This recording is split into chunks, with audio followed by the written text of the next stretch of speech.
Welcome everyone to the CILT Health and Safety and Wellbeing Series 2025.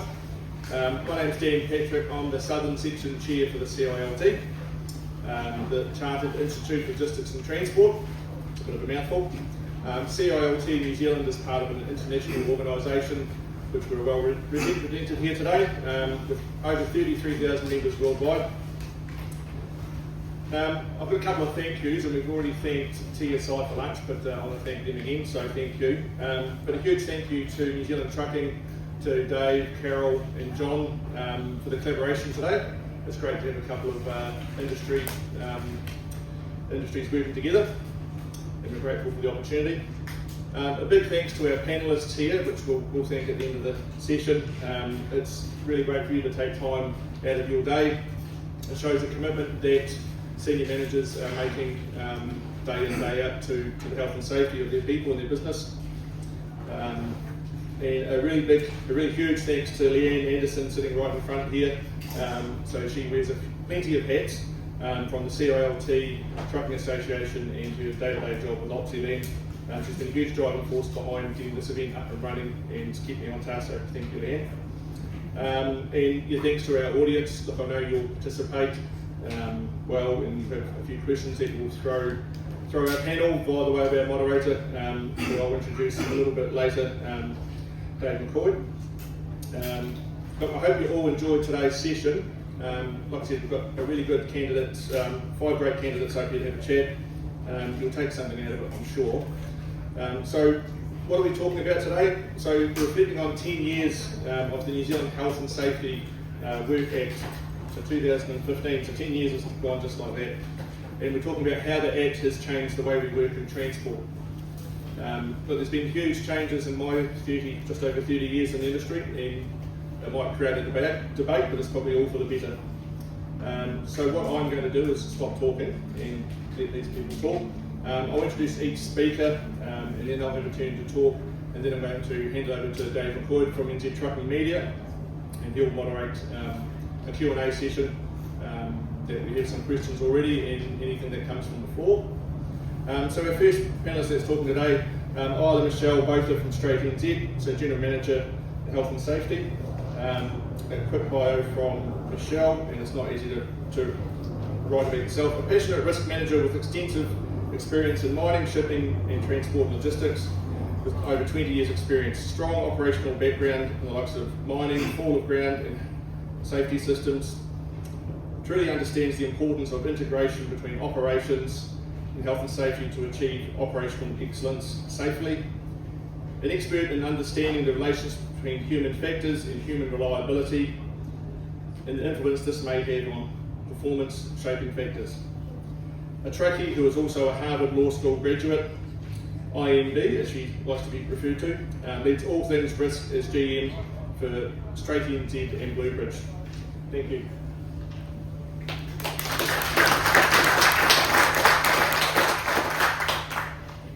Hi everybody. So HSW influence, something to remember is the legislation was not new and simply took it and built on it. One of the things that was incredibly important for us as a business was our moral obligation and personal accountability is how we shaped our health and safety system. It is a really complex piece of legislation which even our honourable judges are struggling to figure out, as you will be aware of many cases that's in front of the courts at this stage. NZTA, CBST, National Road Carriers, NTA has been and continue to be critical partners for us in our safety journey. Key drivers for us is doing the right thing when nobody's watching. Safety starts with me. I am accountable for myself and then others, and zero tolerance for deliberate rule breakers. Those who know me will know I apply that. What really shaped us? So I would say understanding the relationship between human factors and human reliability. Humans make mistakes, their actions and inactions, it's a choice. Understanding human error within the context of our event investigation. Understanding how performance shaping factors have the potential to contribute to human error, and we consider psychosocial risks in everything we do. We took our ICAMs and working human factors and psychosocial risks into it when conducting investigations. Some of the challenges that remain for us, I think, is that there's still a narrative that safety is the responsibility of somebody else, the boss, the company, the organization. So it's really bringing that message to our people that it starts with me and it becomes a shared responsibility of us. Error normalization, you know, Joe, oh, it's just Joe, he never stops at that stop street, it's okay. Failure to understand how social, group, and cultural factors may impact performance, and of course the old one of hindsight bias. So how does success look for us at CILT NZ and Bluebridge? It's empowering our people to make decisions and supporting them in their decision making. It's recognizing we deal with humans. Never reward poor behavior by doing nothing. Incorporating human factors and psychosocial risks into our strategies, our initiatives, and our policies. And something that's not hard to do, and it's from the one-man band to the really big company, is having loss of control analysis. So to what point can you, I almost want to say, push this and you lose control? Prevention critical risk controls and recovery critical risk controls. Thank you.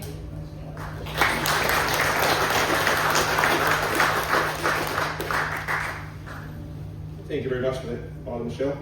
Our next speaker is Colin Russell, Fire Emergency New Zealand FENZ Operational Commander.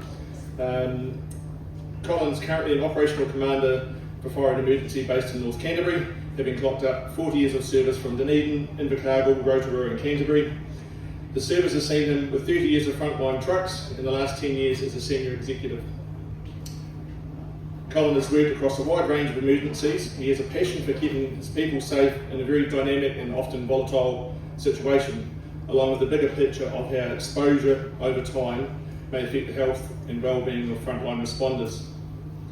Colin's also an experienced serious accident investigator for FENZ and a strong advocate for taking learnings and using them to improve their safety. He has a strong academic background with a degree in psychology, and he's also working on his final papers for his Masters in Emergency Management. Thanks, Colin. Thanks.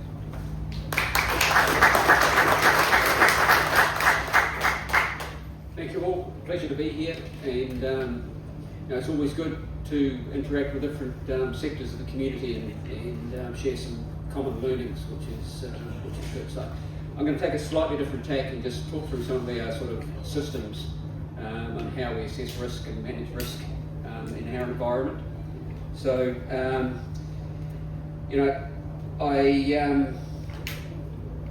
I've often had people say to me, you're in a really dangerous job, and you put yourself at risk all the time, but I've never really felt at risk. And the reason for that is we have good safety systems, we've got training, good PPE, good teamwork, and we know what we're doing, so you don't feel at risk. Where I feel probably most at risk is actually driving a car on the road. I think that's a much more volatile environment than some of the situations we get ourselves in. But what I thought I'd talk you through is our safe person concept and our dynamic risk assessment and how we sort of deal with emergencies. So there's an underlying philosophy that's with our safe person concept, and that's initially we will take a calculated risk to save savable lives. So we will put ourselves at risk in a calculated manner to save savable lives. That's our job, so we do have to go, and beyond sometimes. We may take some risk to save property and save savable property, but we'll take no risk to save lives and property that are obviously lost. So that could be a hard call for some of our people as well, but at the end of the day, it's about our people's safety. So to do that assessment, we use a dynamic risk assessment process, and the underlying principle of that is risk versus reward. So it's our officers, and I've got one sitting on the end here, so I have to be careful what I say. Our people are all through the community. We've got 16,000 volunteers in the country, many from your sector, many from all sectors, so they bring a lot of experience, but that's a bit of a plug for our volunteers, so thank you.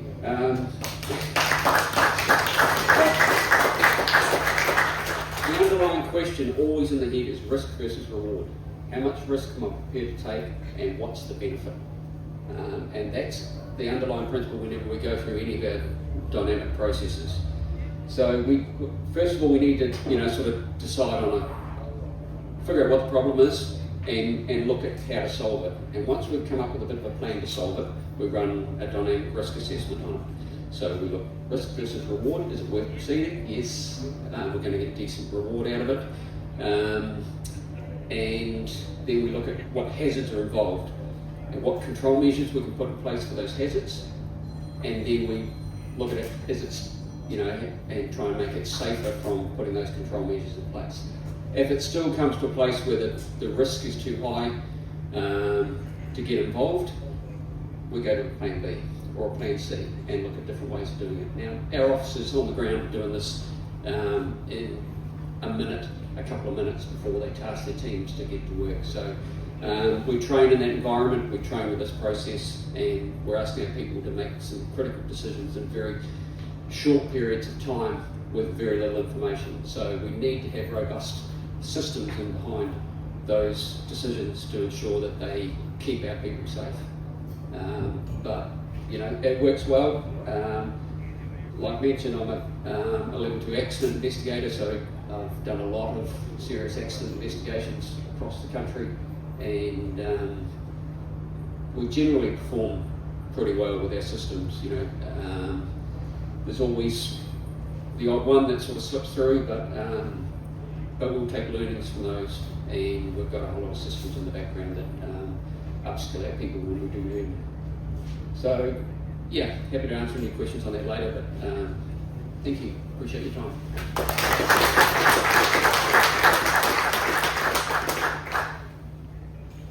Thanks, Colin. One of the words I picked up when you used a couple of times there is dynamic, and if I put the sales hat on, I'm sure everyone here says in their business we're dynamic for our customers' needs, but I'm sure no one comes across dynamic situations quite like FENS, so maybe we can stop using that word and leave it to FENS. Our next panellist is Stephen Barclay from LPC, Chief Health and Safety Officer. LPC are a great supporter of CILT, they sponsor us nationally, and our corporate member as well, and always well support our Southern Section events. Stephen joined LPC in 2016 as a Senior Health and Safety Advisor, having previously held a similar position at Port Otago. Stephen has held a variety of roles at LPC, including Senior Risk and Assurance Manager, Head of Department Health and Safety, before being appointed as Chief Health and Safety Officer in June 23. Stephen is responsible for leading health and safety and supporting the planning, development and execution and system implementation, all of which contribute to operational risk reduction. Stephen brings health, safety and risk experience in New Zealand mining operations, large government entities and the port industry. Stephen has served in New Zealand Police and New Zealand Defence Force. He's also a member of the New Zealand Institute of Management Governance Committee and the New Zealand Institute of Directors. Thanks, Stephen. Thanks, Stephen. Thanks, everyone. My privilege to be here today to speak to you all, and I recognise some faces in the room. I'm going to take a slightly different view of health and safety and share a bit of an experience and a journey. We've got to reflect on the risk perception and whose backyard we work in. And it's already been mentioned in the previous presentations that we feel a little less safe on the open road. It's because we can't control it. I've got a presentation which I normally put on screen. A picture's worth 1,000 words, so you're going to have to put up with 1,000 words because there is no picture. But the metaphor I use for risk and understanding risk is running with the bulls. And you might be familiar with that. It's a little event they hold over seas where they release bulls, and people think it's a good idea to run alongside them. it really does highlight what risk is, and we all have an appetite for risk. That works okay until you translate that into a workplace, and then you overlay heavy equipment and high hazard. So that sort of bravado, young, bulletproof attitude doesn't translate well. And I know you'll know that because we all see it, we all feel it. We've got children and family. So our personal risk appetite of running with the bulls, what makes a difference is a series of C words. You've got to understand the context that you're working in. So do you understand whose backyard you're in if you're visiting a new site? Is it the same? Has it changed? So that context is really, really, really important. Where the work is done and how it's planned. Well, you know, we get a job sheet, we get instructions, we've got to go to this place, pick up that thing, deliver it here. Does it ever mirror how we expect it to go? Well, yeah, a lot of the time it does. But again, understanding the risk when things change and empowering your staff, your leaders to really address front foot that, you know. So there's another C word, having clarity of the task. And then if things do change, having a bit of a courageous conversation. And that's not always easy if you've got high demands, clients and people that have got time-bound pressures. Having the courage as an operator to pause and say, hey, mate, this isn't what I thought I was signing up for. What's going on? Help me through it. Seeking that clarity around the task. You know, even having a commitment to call out bullshit, and we see a bit of it. Our industry is no different. We're still playing catch-up footy in a lot of ways. So having that courage on a personal level, within your own groups, within your own teams, call out bullshit, have the courageous conversations. How do we do better? How can we do better? You know, we're turning out for work a bit blurry-eyed, or we haven't slept, or it's a fatigue thing. You've got to have those conversations because that just translates into your backyard where you're trying to manage risk, and now you're managing different things. Challenging the status quo. So I've done this 30 years the same way. Nothing's changed. Nothing to see here. Well, there's a lot changes, and I can tell you the environment, my backyard changes every day. I've been here 8.5 years, and I can say hand on heart, I've never turned up to work and things haven't changed. So we've got to start with fundamentals, really challenge our own risk perception, our own appetite for risk. You know, you overlay that, that develops your culture. A lot said about culture. It's a bit abstract, you know, we all have a version of it, a belief, but actually if you get those foundational pieces right, then you can change outcomes, and that's what it's about. There's three sort of insights, and look, I apologise if some of you already know this. You know, you've got your insights when you go out in the field. You get data points, you understand what's happening. So spending time on the ground. And that's what I refer to running with the bulls, running beside the risk, understanding it. There's a bit of foresight, so that's the data, that's the information you're getting fed back to you. Mate, this isn't working, these truck exchanges are no good. You know, we're seeing walk-offs, whatever it is, people aren't adhering to the process. And then hindsight, and that's typically where Russell mentions you get stuck into the investigations and you learn stuff. But you need all three.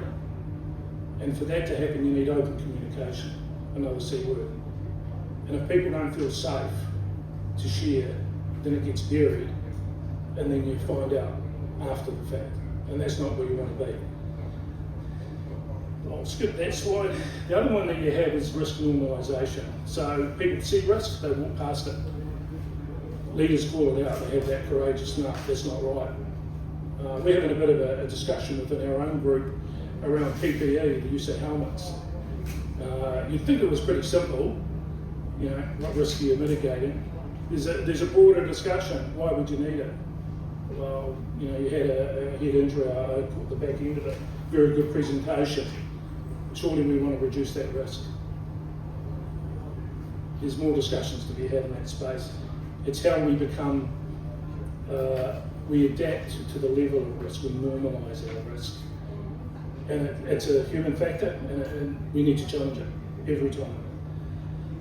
The reality of work as it's done, it often, in our environment, we're exchanging of vessels, we're exchanging landside, and I know we've got variation in our own sites around how we do truck exchanges, and we need to improve that. We need to embrace the technology changes, the hard engineering controls, and factor in risk reduction.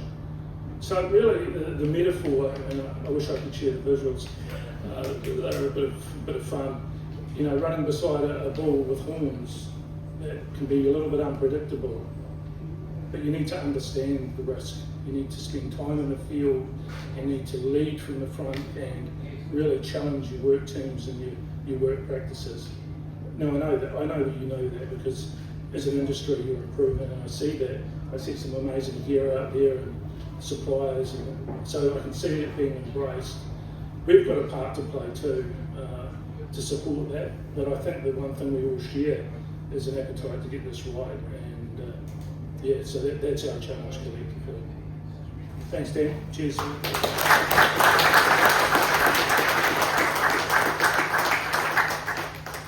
Thanks, Stephen, and sorry we couldn't let you share your visuals, but you might be able to share that with someone afterwards. Our next panellist is Mike Leonard from Alliance Meats. He's the Logistics and Distribution Manager. Mike is an experienced logistics professional with over 10 years in the industry, specialising in road, sea freight and air freight. He's gained valuable international experience working across both New Zealand and Brazil, handling diverse supply chain operations. Currently, Maiko is with Alliance Group Limited, overseeing the management of 6 sites and 3 3PL facilities. He is committed to maintaining high standards of health and safety in all aspects of logistics operations. Maiko's expertise lies in optimising workflows and ensuring the seamless movement of goods across multiple channels. Thanks, Maiko. Thank you for the opportunity. So, our black sheep here, because those guys are specialists in health and safety. I'm the guy that just keep pushing the boundaries. The journey that Alliance Group have been in health and safety in the last 10 years is massive. When you think about meat processing, you think about the saws and then chains and knives. But when we map our fatality risk, traffic management is one of those. So if you think about the frozen carton going in a container, but we got all the livestock inbound, that is very dangerous. And that's one of the areas that Alliance focused more in the last 10 years. There's a lot of changing culture in that area. So we've evolved a lot in that area with way less incidents throughout the years. And also we work close to our logistics partners. So we expect them to help us to get better. So we held them accountable to assign us accountable for the things that we can do better. And this is what we expect. We expect it 2 ways.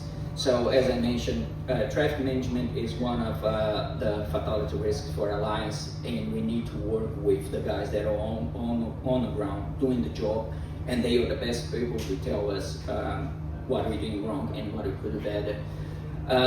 Throughout this journey also, we changed the mindset in our plans from health and safety being those guys that just ask for the safety glasses and the high vest to somebody that's looking after people and making even the job safer and enjoyable. So that's the journey that we are, and I'll participate here more from a commercial and operation lens than actually technical, because I'll follow any lead those guys who tell me, so it will be a good opportunity to me to learn. Thank you for the opportunity.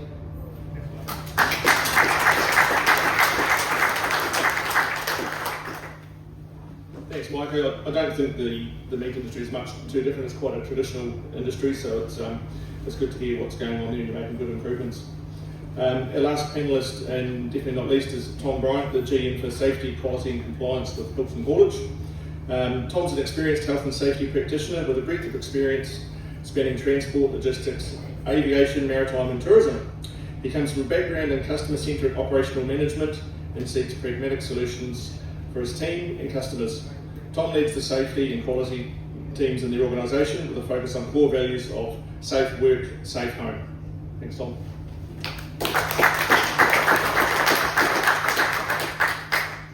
Hello everyone. Look, thanks for spending the time to listen to all of the panellists, and much like all of them, I'm going to take a slightly different lens and talk about the Health and Safety at Work Act and its implementation. So look, the previous Act was in force for 23 years, and from a legislative perspective, 23 years, not that long, right? We've got lots of Acts that have been around for much, much longer. But it seems like a huge length of time when you think back to what 1992 was like, and 1992 was when the last Act was introduced. So let's go back on a little journey, back in time to 1992. Some of us can remember it, some of us perhaps not so much. So in 1992, Nokia released their first mass-produced cell phone. And looking around, we've all got one, right? And I'd suggest every single truck driver has got one in their pocket, or perhaps on a cradle, and hopefully not in their hand as they drive along the road. IBM released what was considered the first smartphone. Hands up if anyone remembers that IBM even ever produced a phone. Dave, well done. Have you still got it? The first text message was sent. The internet was not publicly available. Google didn't come along for another 4 years. Google helped me get these questions. Euro 1 trucks were released. The police highway patrol was formed. Safety seats for kids were not legally required. Apparently they weren't as important back then. And there were no hybrid cars on the road, although everyone knew someone who powered their diesel car or truck with the chip oil from the local chippy. It's safe to say that by the time the Health and Safety at Work Act was introduced, the world had moved on significantly from 1992, as had the expectations that we, and the public, and the regulator had about what safety would look like. And the key change for New Zealand was the Pike River mine disaster. Now I think we can all remember the hope that we probably experienced as it played out on TV, which slowly turned to horror and then misery. I think we can all remember Peter Whittle, the CEO of Pike River, changed from being almost the hero of the story to the villain, as the actions around management and governance of the mine became clearer, and for many the dropping of all charges against him felt like it just didn't sit right. For me, the most significant change the Health and Safety at Work Act brought about was the health and safety obligation of officers. Directors and CEOs now explicitly had obligations around safety and clear consequences for not acting on these matters. And I'd suggest it's this knowledge and resources available to boards and senior management that's been one of the most significant drivers of safety change in the transport industry. The old adage of what matters to your boss matters to you holds true. And where the people who have control over oversight expenditure have a safety focus, it's natural to see safety sit more at the upper table and have more conversations about it. Whether that's from the purchase of vehicles, to the way work is undertaken, to the technology that can help keep our people safe, or to the types of work we will or won't engage in. For me, this mind shift has been the most challenging aspect of the journey from one piece of legislation to another. So what have we tried as Hilton Haulage that didn't hit the mark quite as we intended? Wellbeing initiatives. Wellbeing initiatives are difficult to nail, right? We aimed at fostering one of the 5 ways to wellbeing promoted by the Mental Health Foundation: connect, give, take notice, keep learning and be active. Look, it's no surprise to any of you that by its nature, truck driving can make some of those difficult due to the solo nature of it and often the sedentary nature of it. We offered a monthly cash contribution to a team who wanted to get together and undertake an activity that met one of those 5 ways of wellbeing, and it just didn't fire. Look, whether that was connecting from getting together and having a meal, or playing golf, or going go-karting, or a combination of any of activities that they fancied the look of. Now, why didn't it work? Perhaps because after 70 hours of working in a truck, all the truck drivers really want to do is socialise with the people in their lives that, their loved ones, their family, their friends. Perhaps because the team didn't see a need for this type of interaction. Or perhaps it's because how we promoted it just didn't hit the mark.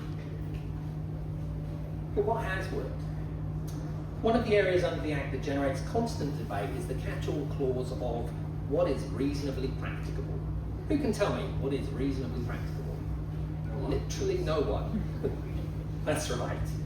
So look, for us, this is a question we ask ourselves when we've checked the more defined areas of the Act. What does the Act say? Is there a regulation about it? Is there an approved code of practice or a good practice guideline? In the absence of all of those, we say, what's reasonably practicable? And it's this concept that led us to fatigue cameras in 2021. So we knew the technology was out there, we knew that there was a risk of fatigue driving a truck for 13 hours a day, 70 hours a week. But we didn't know what our levels of fatigue were. But we're a reasonable sized company, right? So the cost of it wasn't really a barrier. There was no requirement, and there still is no requirement, to have a fatigue monitoring camera in the unit. But we believed that a trial was worthwhile. So we did, we trialled it. We trialled it with 6 cameras initially, and then in 2022, we upped that to more cameras. Cameras that look at people's eye movement, send it to the cloud, and we can look at it online. Something that 1992 would have thought was science fiction. However, it's not the tech that I'm most proud of, it's the conversations it allowed our supervisors and managers to have with their teams around fatigue. The opening of fatigue is an issue that can be talked about, and empowering our supervisors to make safety calls about it is the win. It's that culture piece. It shifts it from something you can't talk about to being able to say to your boss, little Billy didn't sleep well last night, or my neighbour's doing some building and I didn't sleep. What can we do about that? Whether that's a shorter run, whether that's an extra day off, whether that's going and getting them if they keep triggering the camera. We've got options and we need to take them, because that is reasonably practicable. I still see challenges in our industry and the lack of drive from some of our customers to have safety be a key part of any proposal for work. Now, don't get me wrong, lots of our customers, including Alliance, have clearly drunk the Kool-Aid. They understand their obligations and make a safety a key one when awarding work. But not every business is so aligned. Perhaps the recent prosecution of the former CEO of the Ports of Auckland will be the spur to some officers out there that they do have skin in the game. They are responsible for the people that work for them. Their leadership and direction to their teams to factor in safety as a core part of any work that they undertake is vital, because without it, our safety statistics will just not get any better. So look, I certainly hope that they do so. I certainly hope that you found our brief trip back to 1992 interesting. Thank you.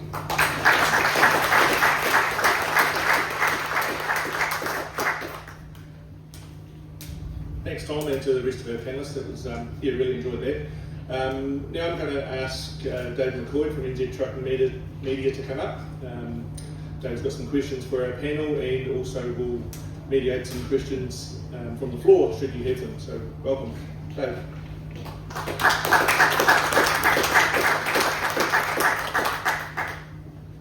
Thanks, Dan. So you want to finish right on two we're on running? Oh no, okay, righto. So we won't get too carried away with the timer then. Yep, for those that don't know me, Dan just introduced me, Dave McCoy, New Zealand Trucking Media.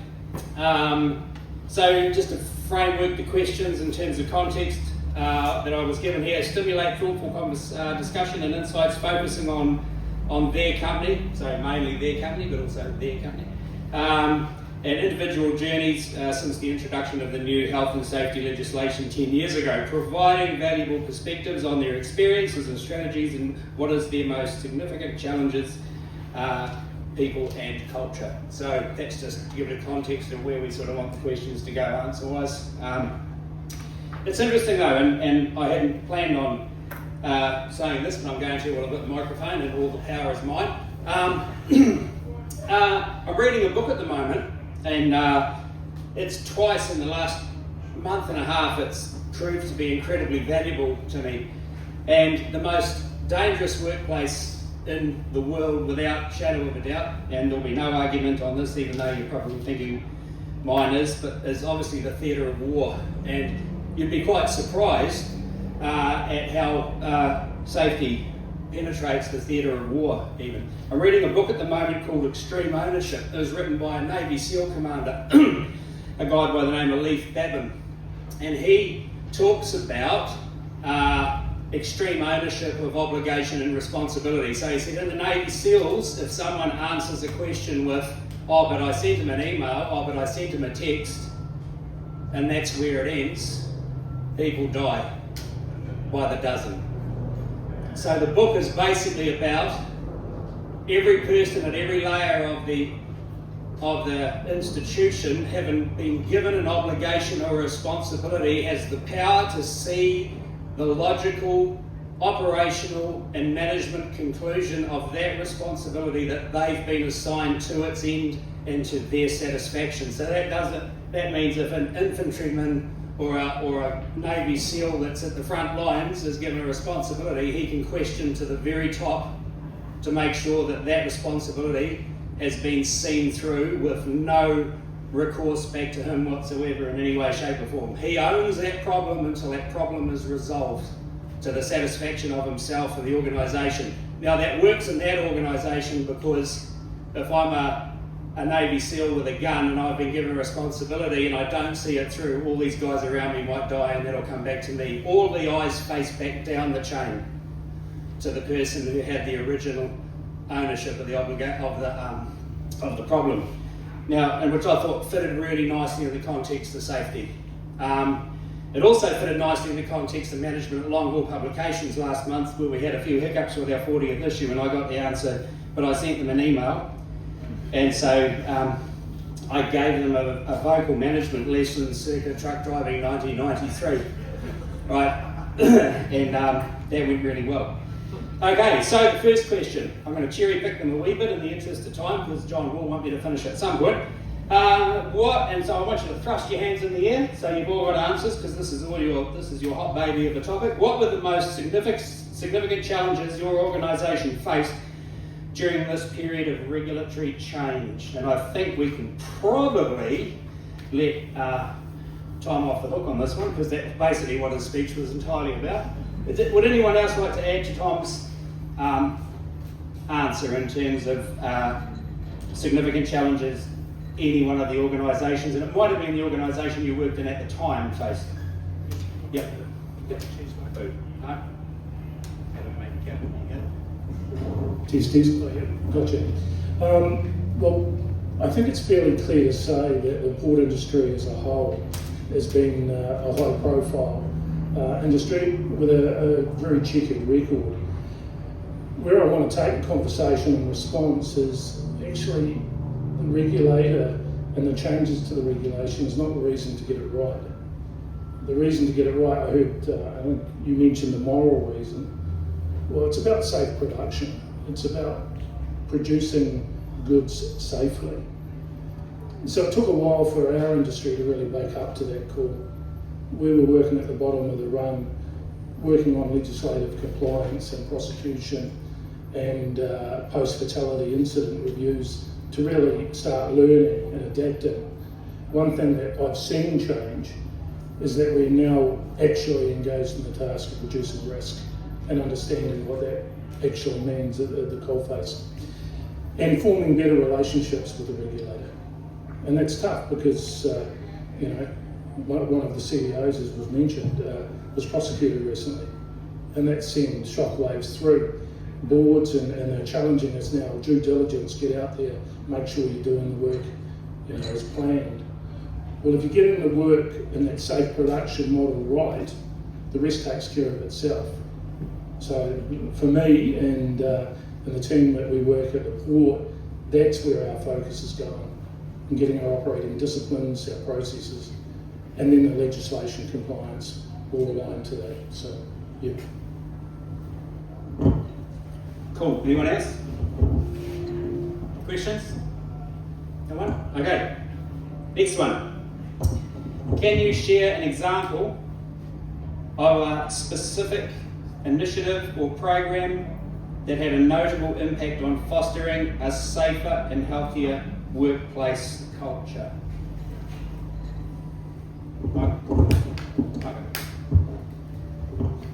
The meeting industry a couple of years ago started to work on how the truck drivers they behave when they are unloading the trucks and livestock. So quite often you could see them climbing on the trailers and taking the animals with no health and safety gear at all. So the first challenge was convince them to use the health and safety gear, and the second challenge was to prevent them to continue to behave in that way. And luckily the whole industry agreed to approach that manner, so which helped to drive the change. And if you see nowadays on most of meat packers, they all very restricted to what the truck drivers and the truck companies can do on unloading livestock trucks. And we now going to the next stage on that alliance in our largest plant in Longville, which we are now going to slot the unloads for the trucks, because we could see a lot of traffic jam sometimes of the day or throughout the week, which you want to avoid that to happen, because that's when everybody try to rush everything to get the livestock out of the truck as quick as possible to release the truck driver. And so that's one of the ways that we're working out to mitigate that issue. So when everybody have the time to do the job properly and get right at the first. I'll just add something to that. So in fire and emergency, we've had a big focus on carcinogen management and carcinogen awareness. Most of the incidents we attend have some form of carcinogenic sort of produce. Any burning produces carcinogen, particularly if we're talking plastics and everything else. So our people are continuously exposed to that. So we've raised not only the awareness of the risk, but put processes in place with how we manage contaminated PPE, how we clean people down afterwards, and we're moving through to a stage where we're establishing regular blood testing and analysis to watch the long-term effects of carcinogens that we're putting our people exposed to. So yeah, that's been a big change for us and a big change for the positive. I've got three quick fire ones that have come to mind. One of them is use of monitored gas monitoring equipment in the field. It's a bit of a game changer. We know it solves a number of our headaches about entry, about frequency of detection of readings, cloud-based, and we also know lone worker. So technology, embracing that. One that you probably wouldn't see the benefit of is the use of drone technology to map paving condition. Now, with the resolution of these new cameras, and we all take selfies, I'm sure we're all aware of some of the wrinkles that they show. They can actually map the cracks in the pavement. Now, that used to mean that our staff engineers used to interact in a high hazard area, walking along the ground. We've eliminated that with a flyby. Not only is it efficient, it's safer. So that's a great analogy. The other one that I touched on in the presentation is the interlock truck exchange. We don't have them everywhere yet, but that is the new standard. And what that means is that we don't get you to stand put and stay, and if you don't, then there's trouble. We actually engineer it out. So again, just three really quick fire examples of change.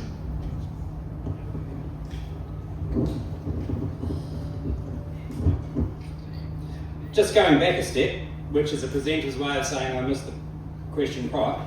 How do you successfully, and this is an interesting one because Stephen talked about culture, which is a little bit of a buzzword of mine as well, but how did you successfully navigate the cultural changes in your organisation to prioritise health and safety, and will dovetail that with the role leadership played in driving health and safety and wellbeing practices forward within your organisation? So, hands, time you having a go, here you go.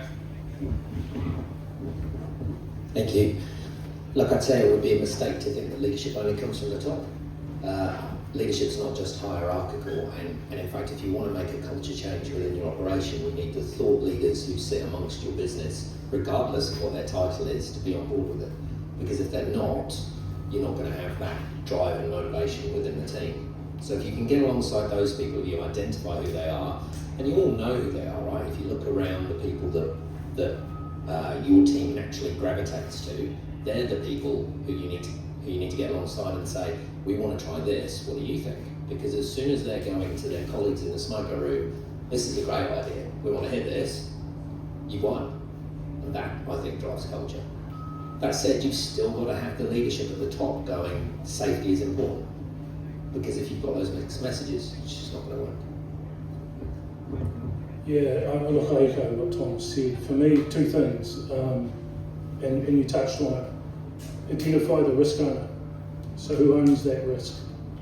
And that's not always clear.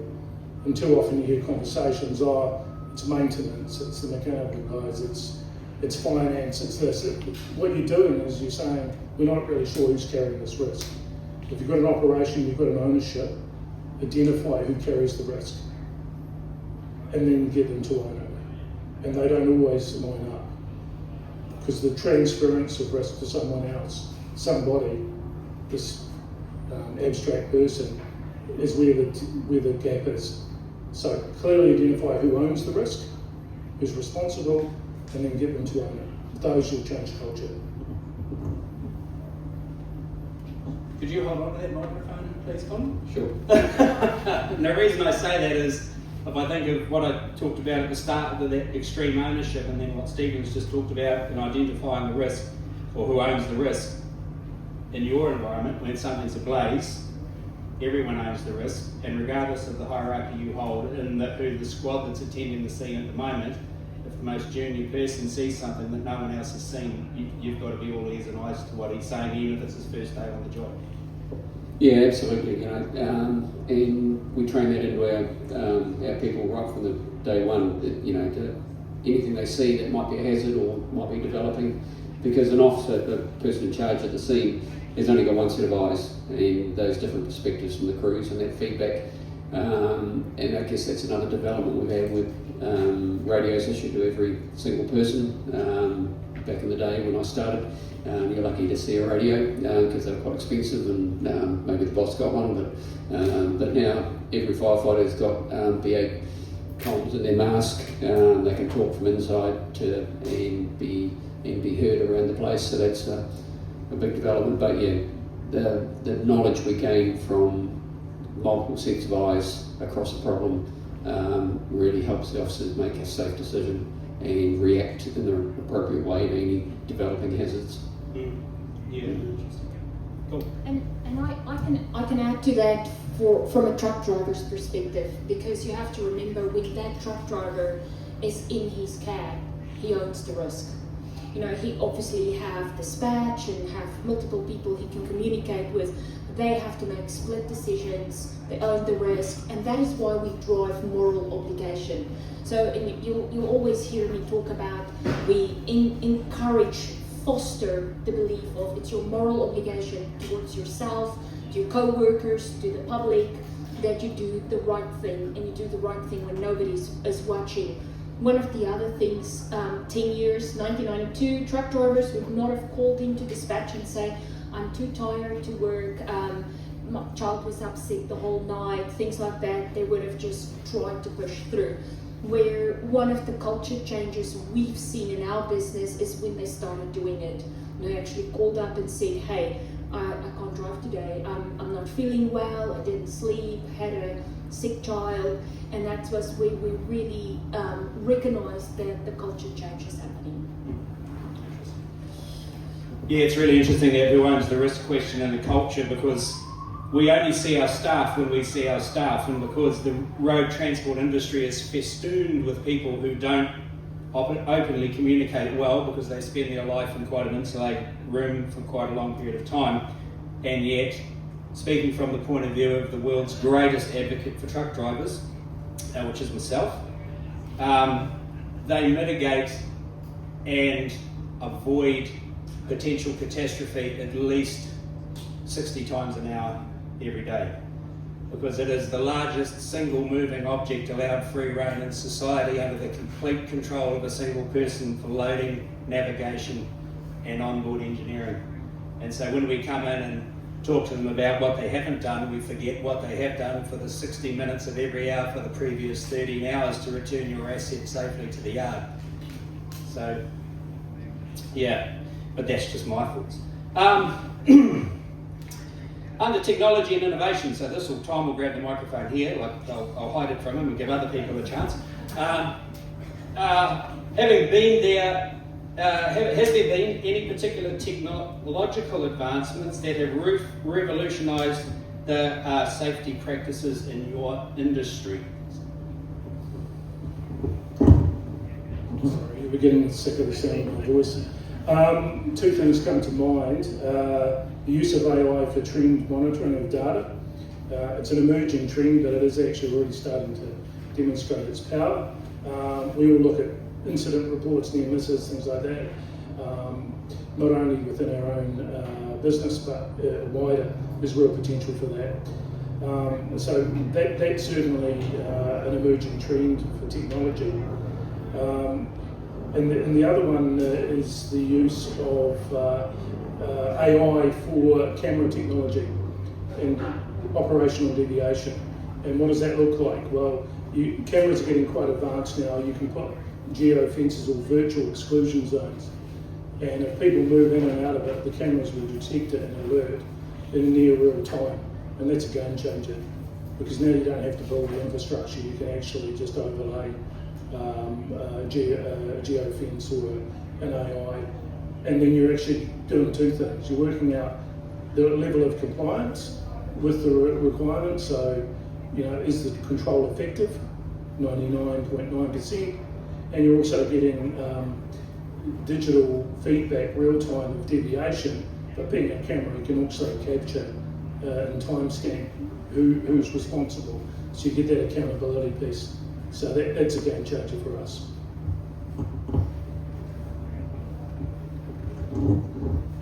Did you want to go? Sure. Yeah.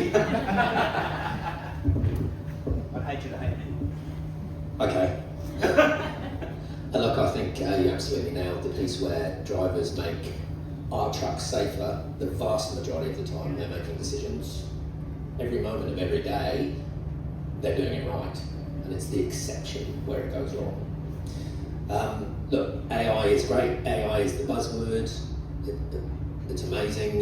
It's the future, etc., etc. But I think we need to make a differentiation between AI and machine learning. At the moment, what we've got is relatively basic AI, where it's kind of saying, is it meeting the parameters? So using Steve's example, it's going, is there a man or a person or a shape that we don't like in that area? Yes, no. Whereas machine learning will go, I'm all right with that shape because I know that shape's a seagull, whereas this shape is a person. Or in the fatigue space, it'll go, Tom's eyes are a bit droopy because that's what Tom looks like, but Maiko's eyes, he's normally wide open. So I think machine learning will be the next evolution that we're not really seeing out there commercially at the moment, but look, I suspect it's on its way. But I also don't think that smarter, better, greater machines will ever replace truck drivers, because I don't think that they're ever going to have the capacity to do what we just talked about. They're not going to have the capacity to go, that car's coming out where it should be, I'm going to slow down. I just don't see, when I turn my computer on and it tells me it needs an update, and then I have to turn it off, that's not something I really want it to do when it's going 90k an hour with, weighing 58 tonne. So I think there's a way to go.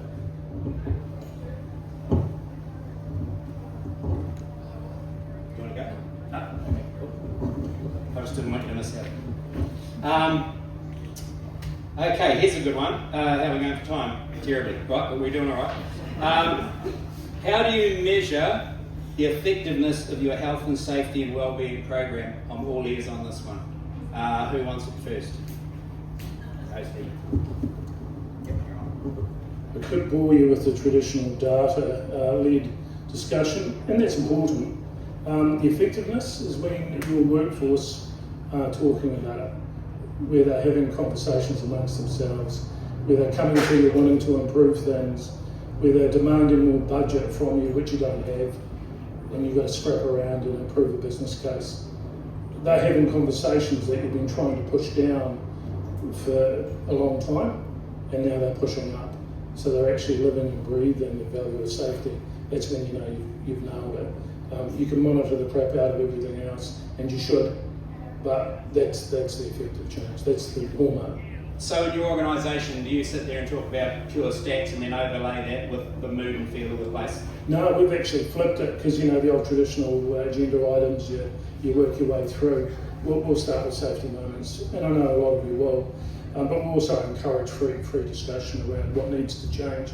Celebrate the success. Tom, you're right, your operators are doing a great job, and then we'll have a bit of a learning teams about what's kind of gone wrong. It's just a rhythm.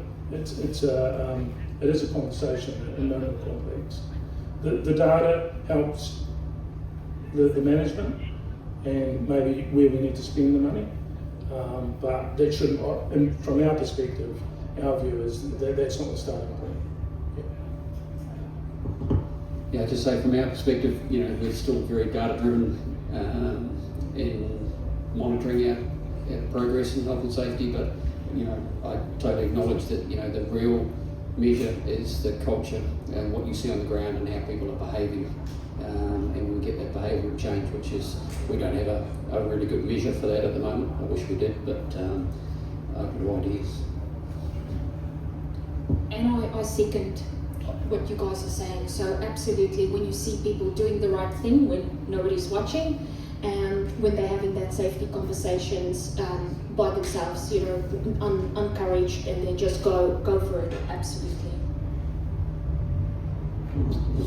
It's really interesting because you think about reinventing the wheel and not reinventing the wheel. We had a log truck driver in our business there 25 years ago, and he was going past a school bus, and a little girl ran out from behind the school bus, and he stopped, got out and grabbed her, took her hand and took her back to the footpath, and police made a fuss of him, and parents made a fuss of him, as you can imagine. The bus company made a fuss of him, and he could not understand for the life of him what the hell was going on. He was a very quiet, reclusive man, and he kept saying, but the law says 20 k's an hour past a school bus. And so that's what I was doing. And they do that so that if a little girl runs out, you can stop. And sort of it was a real interesting moment, because it's all there. You just got to have the culture to want to do it, don't you? You know, that's why that law is there. Right, rapidly going towards the finish here. Looking ahead, what do you see as the biggest challenges in further elevating health and safety and wellbeing standards in the transport and logistics centre? And quite interesting, we listened to Tom's last answer. Like, will it be the tsunami of too much tech trying to control what is basically a cultural situation with a living thing? I don't know. Who wants it? Mike, you haven't said much. No. No one wants it. Does anyone want it? I'll grab it if you want. Go, Stephen. I've always got something to say. Probably work that out. I think training and competency could be a real challenge. You know, as we become more dependent on technology, perversely, to do things for us, we may not have the right skill sets, and we're starting to see that even in our own industry. You know, heavy equipment driving. So the experience is not necessarily going to translate well into how work is designed and done going forward. So we're certainly taking a close look at it, but is it the skill sets that are widely out there? You know, once upon a time, everybody would just pick up a job, make the best of it, get tracks and rollers, whatever it is, and get on with it. But we're finding now that with an ageing workforce, the new generation coming through, it may not be as attractive. There are expectations around the use of technology. If you can't run it by a joystick, maybe it's not for them. So I think that space, although it's a little bit murky, I think it's a training and competence area that could become an emerging challenge for us. So, what are you saying there? Like, but just help me with that one. When you're saying is that as exposure to the next generation as to what the job is more, or yeah, I'm not sure. Yeah. Maybe I didn't explain myself well enough. You know, we don't necessarily have a good intern program feeding into the industry. We're now reliant on people to have skills that may not be as common, or even an appetite to do the type of work that we're asking for. You know, if I come right back, and it's probably less training, you know, shift work may not be a thing that people necessarily want to engage in. Now, I'm of a generation didn't have a choice. You bloody well took the job. We're not saying that's the answer, but you've got to create an environment where people want to do the work, they want to commit to training, and if industry isn't providing that pathway, then you may be short of the skills that you need. I think that's what I'm trying to say. Yeah. So it's that, I've always had a little thing that I've just used to, it rolls around in my head where the thing that scares me is we're the only mammal that's made the decision to remove the young from the hunting pack, try and teach them to hunt over here, reintroduce them here and tell them they'll be better hunters than if they learned off the hunting pack. And maybe that's addressing that a little bit more because we've got none of them want to hunt anymore because they've discovered EV games and all sorts of things and no one else wants to go hunting anymore. Yeah, different skill sets. Yeah.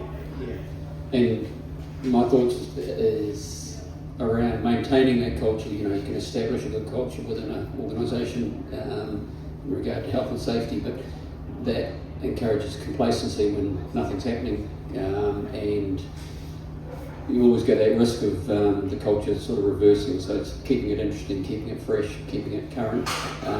When you are being successful, it's hard to keep it topical when there's lots of accidents happening. It's front of mind, everybody's thinking about it.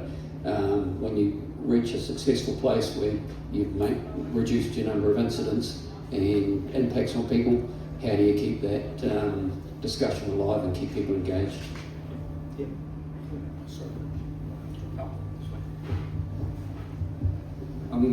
I think the challenge for transport and logistics, I'll go to extend a little bit more to warehousing as well. I think with all the technology that's being deployed and coming quickly with automation, semi-automated, I think the boundaries between what humans and machines, how they will interact, I think that's a challenge for health and safety coming. And I think we all learn, but as the pace that the technology is being deployed, I don't think that we're keeping up with that. I think that will be a good challenge. And then what training we're going to provide to the people that involved with those technologies. So I think that's something that we need to start to think and look at. And I've been already seeing that in some warehousing, and that interaction is quite challenging.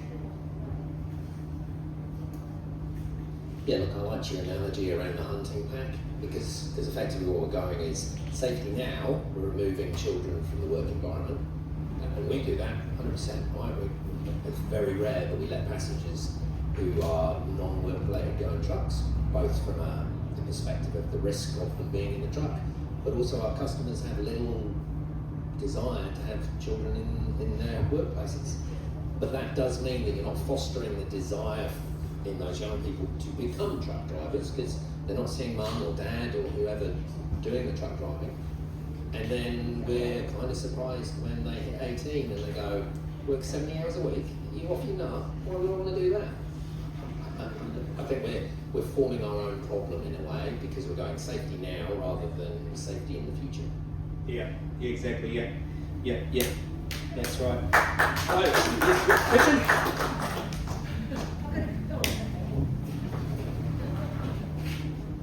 And this is actually a challenge for the panel as much as for all of you. I'm from Wellington, so I jumped in my taxi this morning to come down, and I was telling them what I was coming down for, what it was about, and talking about the whole safety. And I've just spent 2 days with my Australian colleagues talking about vulnerable road users. And we talked about that tragic accident of the cyclist near here. And he said to me, well, didn't you hear the truck? And we ended up having this very interesting conversation. I've had the same conversation with the team at the Laura Ferguson, because, and particularly because you started talking about the younger generation, I thought, no, I must challenge you all. When you are walking, cycling, driving home, are you wearing headphones? Are you listening to lovely music? Instead of actually listening to what are the traffic sounds? You know, 2 or 3 of you said, hey, my worst moments are driving home. So it's just a challenge for all of you, and then thinking in terms of how does this relate to the workplace. It was lovely to hear the fence people, actually they've got the headphones, but they're getting all the good messages. But not every company will do that with their drivers. The drivers have the choice of putting on really neat, groovy music, but that's not actually going to make it a safety. And even things like EVs, people don't hear them coming. We've had several cats in our area have been, fortunately not killed, but damaged quite significantly because they can't hear the EV coming down. So panel question challenge for the panel, but also for all of you. How do you deal with this predilection now to have cell phone, to have your headphones, your music? My next door neighbour, who's an avid cyclist, has music so loud I can hear him coming down the hill. How do you deal with that?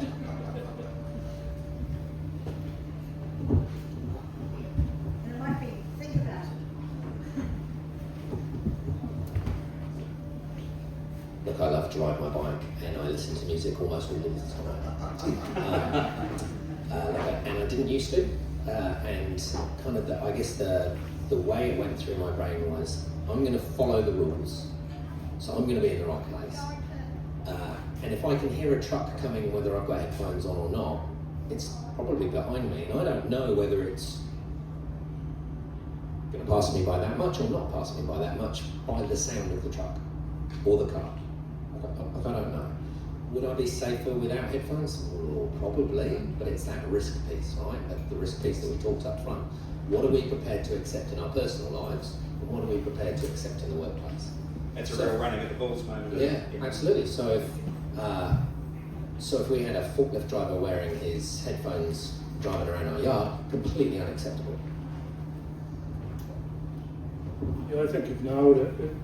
It is context specific. So, you know, if you do it on your mountain bike and you're in Bottle Lake and you've got your headphones on, your chances are you've reduced your risk.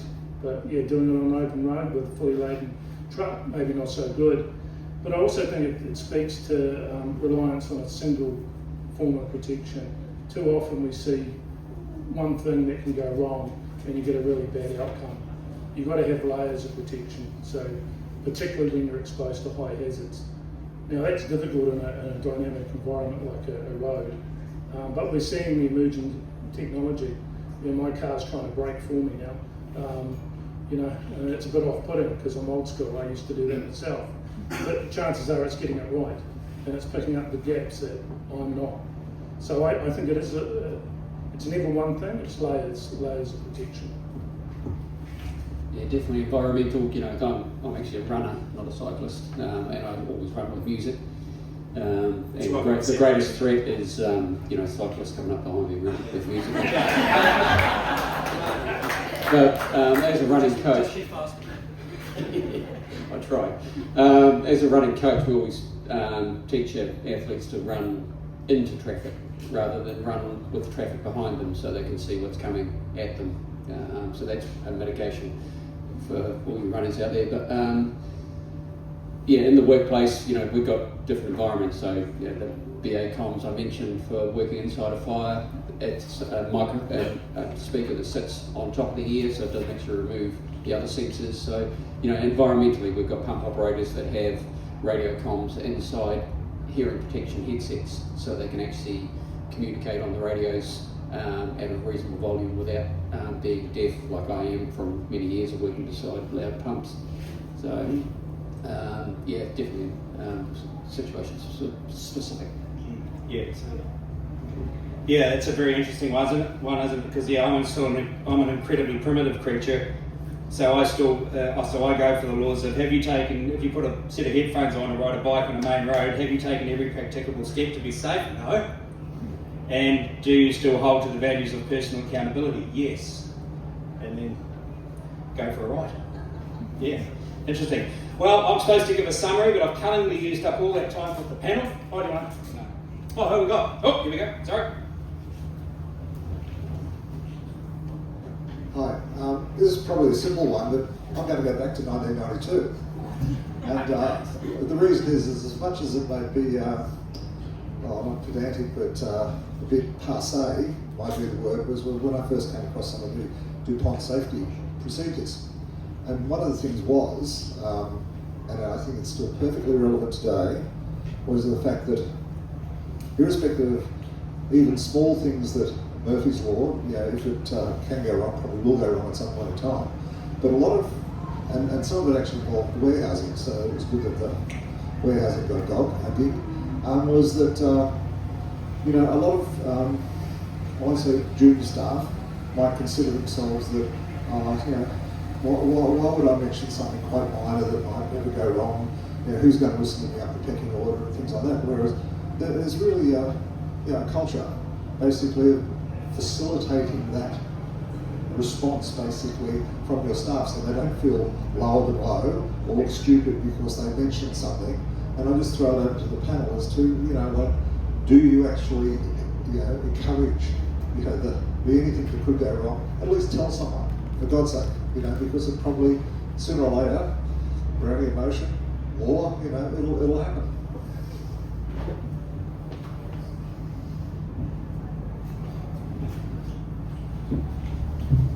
I think the answer is yes. The answer is yes. Yeah. Cool. Excellent. Ladies and gentlemen, that's been a fascinating panel discussion. That could go on for years. I think it's endless where you can take this subject, and because we're still, evolutionary wise speaking, in the realm of safety in the workplace, we're still at a formative stage in developing that. I think it'll look a lot different in 40 years from now. But put your hands together for those at the forefront of the panel.